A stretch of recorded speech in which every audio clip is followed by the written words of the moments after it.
جب آپ خدا میں زندگی گزارتے ہیں خدا بھید اپنے تب کھولتا ہے. ان کا پہلا اعتراض آپ کے سامنے، یسوع نے اسے ماں کہہ کر نہیں پکارا، وہ تو اسے اے عورت کہہ کر پکارتا ہے.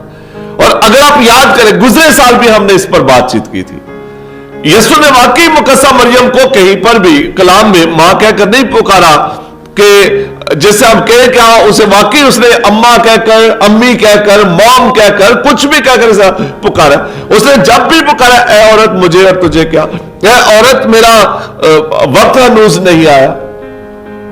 لیکن یہ جو لفظ ہے اے عورت، اس کے بیچ میں بھی گہرے معنی ہے، کیونکہ جب یسوع مقدسہ مریم کو اے عورت کہہ کر پکارتا ہے، یسوع اقرار کرتا ہے کہ مقدسہ مریم واقعی ہی پرفضل ہے. جیسے فرشتے نے کہا تھا سلام اے پرفضل خداوند تیرے ساتھ. پرفضل کا مطلب کیا ہے؟ گناہ سے سراسر پاک.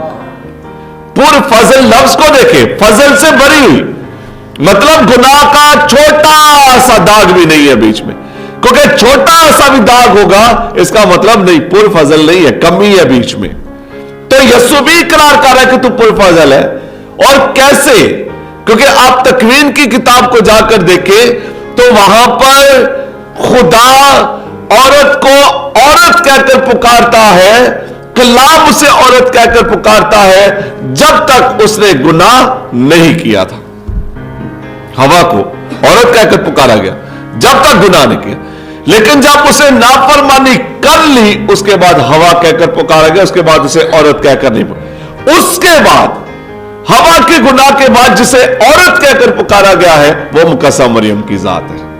اور پھر سے خدا مقدسہ مریم کے ذریعے انسان کو وہ رتبہ عطا کر رہا ہے.